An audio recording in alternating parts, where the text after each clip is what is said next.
brain could only see equal to how it's wired. If there's no circuitry for patterns in the brain, then you don't see reality, right? It's called pattern recognition. So then how do we begin to see things that exist but we don't have the circuitry to perceive, right? In other words, we don't see things how they are, we see things how we are. So you spend the majority of your life narrowing your focus on everything material in this three-dimensional reality. You see objects, you see things, you see people, you see bodies, you see places, and our senses plug us into the three-dimensional reality. So everything that's known to us is wired in our thinking neocortex. So what we're seeing, and it's happened to me so many times, let's say you have a profound mystical experience.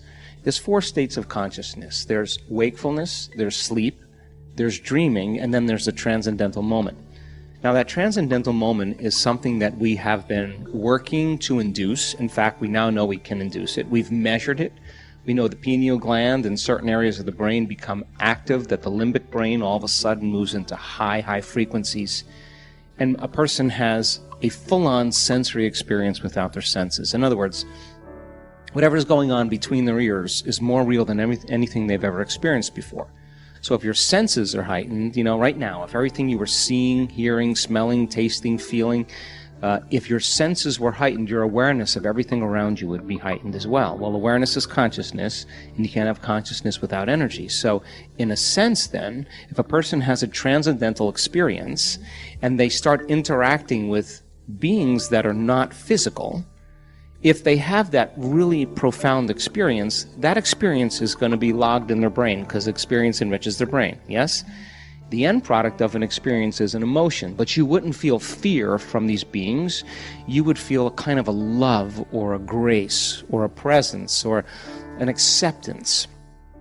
And so then you wouldn't be intimidated or afraid of them. You wouldn't throw them into the box of some dogma or superstition. It's a profound moment where you're feeling such profound and intense love that you're leaning in and paying attention to the pictures in your mind. And in a sense, the stronger the emotion you feel from that inner event, the amount of gratitude or love or joy that you feel, the more you pay attention to the pictures in your mind. Now you're branding and embossing new circuitry in the brain. Now what's the significance of that?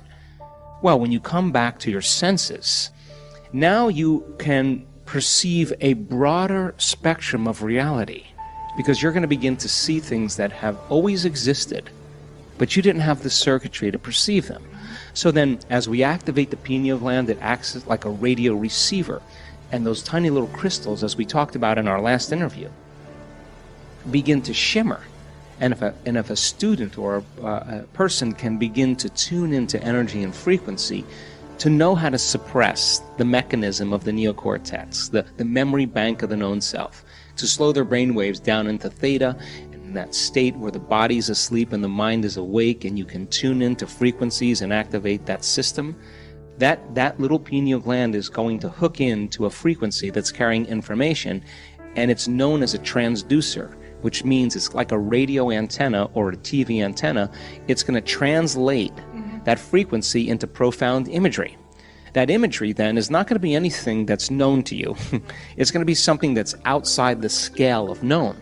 So when a person comes back to their senses, they're going to perceive a broader spectrum of reality. So I guess about 5 or 6 years ago, I started sensing these presences in the room during our week-long events.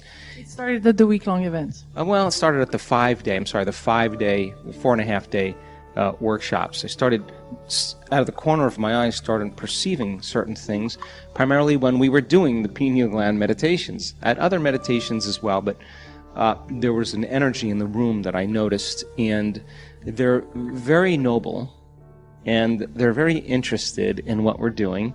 Observing? Many, many times in the beginning, they observe. They are along the walls, and they're not small. They're very, very tall.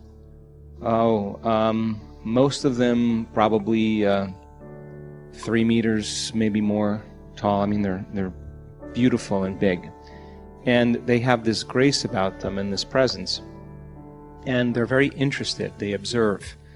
And when I started seeing them and perceiving them, I never really asked who they were. I just observed. And for me, when we do the pineal gland meditations, I'm up at 3 in the morning or 2:30 in the morning, and we're going, and everybody's sitting up and laying down, and I'm awake the entire time, and I'm working with the audience, and I start doing the meditations with my eyes closed while I'm doing it, and a lot of times I open my eyes and I'm in theta. The door between the conscious mind and the subconscious mind is wide open, and in a sense, I'm dreaming with my eyes open, and all of a sudden I start perceiving things. Well, when that started happening, people started reporting things back to me, and sometimes it was kind of cool because we started getting stories of 2 different people in a room of 1,000 people saying, I saw this incredible thing, and the other person saw the exact same thing. And I saw something very similar. I never said it, but all of a sudden you're starting to get a collective noticing something happening. Well, I was getting ready for the day at one of our events, and as I was waking up and moving around and I was between worlds, they started talking to me.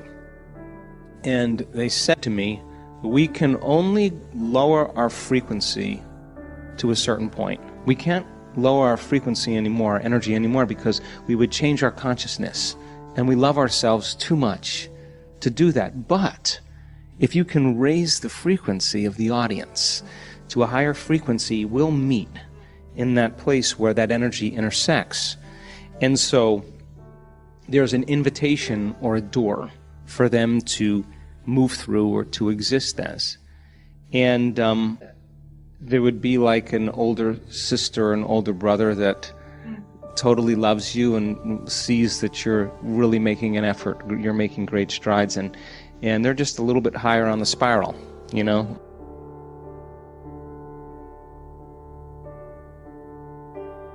During the meditation, I was, nowhere and in the blackness, and suddenly I saw these tall beings standing in the room in an oval, really tall, like pillars, and they were blue and pink, and they were tall, and the room was like so high that it was almost like a stadium, and they were standing there and with a lot of dignity and love and wisdom. And they were talking to me, or one of them was talking to me, and not really talking, but I could hear it. And said to me, you are a leader, and you have to stop asking, you have to be. And I realized that if I ask, at that moment, if I ask, I need to get something. But if I am, then I am. And that was before the teaching he gave today on that. So I realized that, and I saw myself standing with young people and with a lot of people coming to my door. And they said, times are hard and we need leaders. And so I felt really a lot of love and a lot of energy.